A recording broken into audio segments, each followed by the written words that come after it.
Assalamualaikum warahmatullahi wabarakatuh. Bapak Ibu, malam hari ini saya akan menyampaikan materi Train Entrepreneur atau Entrepreneur Terdidik. Ini disclaimer ya, mohon tidak menggunakan materi ini, video ini untuk mengajak orang ke investasi, multi level recruiting, money game, asuransi maupun koperasi. Nah, ada 3 pilihan Bapak Ibu dalam menjalani hidup ya. Yang pertama adalah bekerja sementara kemudian pensiun kaya atau makmur ya. Yang kedua adalah bekerja mencari nafkah 30-40 tahun kemudian pensiun dan tanda tanya ya, kadang-kadang pensiunnya penghasilan saat pensiun jauh di bawah sebelum pensiun, khususnya pejabat dan lain-lain. Yang ketiga adalah bekerja mencari nafkah sampai seumur hidup.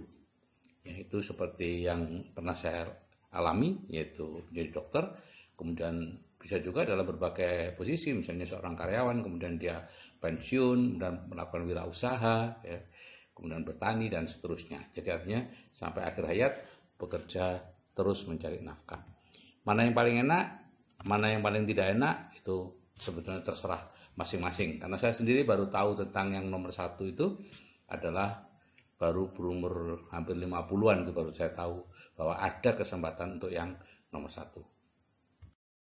Nah, ini tentang cash flow quadrant Bapak Ibu, yaitu employee, self-employed, business owner, dan investor ya. Sebelumnya Bapak Ibu sudah tahu ya bahwa aktif employee dan self-employed itu penghasilannya active income, business owner dan investor itu passive income ya. 95% orang ada di employee dan self-employed, 5% uang yang ada di sana.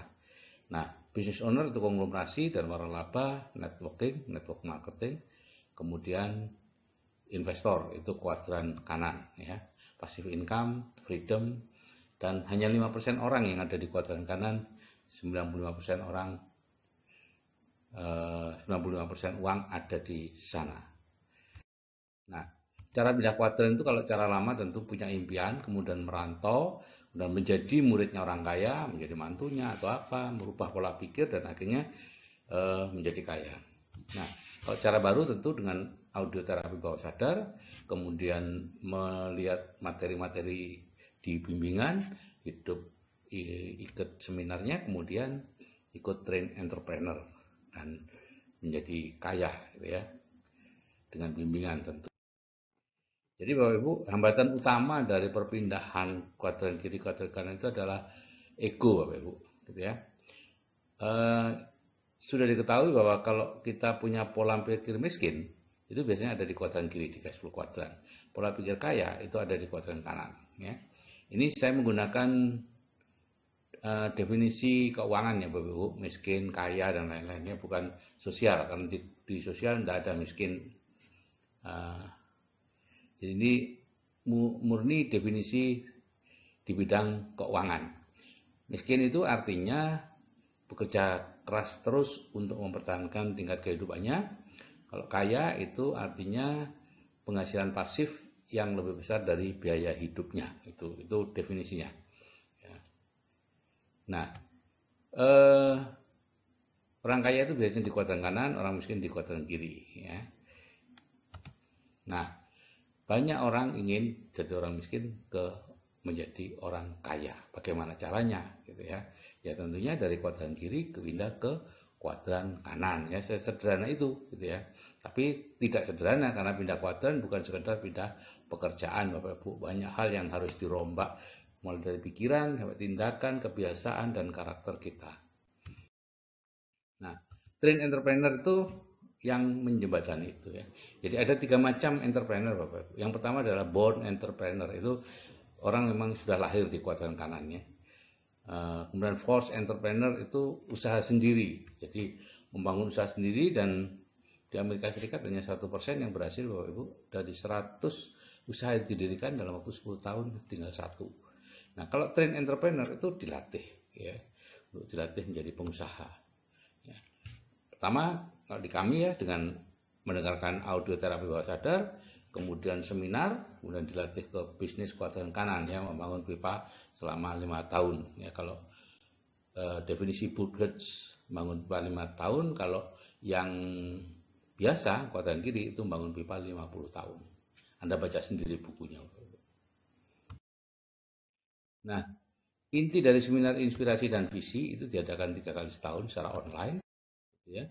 Ada 12 hal yang dapat dipelajari dari seminar: dream building, time management, goal setting, people skill, communication skill, leadership skill, attitude of success, manfaatkan perubahan untuk kemajuan, membangun hubungan manusia yang lebih baik, pengembangan diri, meningkatkan percaya diri, dan cara mengatasi kegagalan.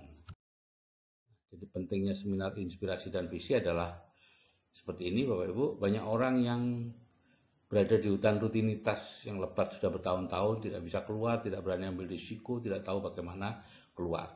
Nah, di bagian lain dari kehidupan itu ada sebuah kota impian yang sangat didambakan oleh semua orang. Tapi bagaimana keluar dari hutan dan menuju ke sana? Nggak tahu.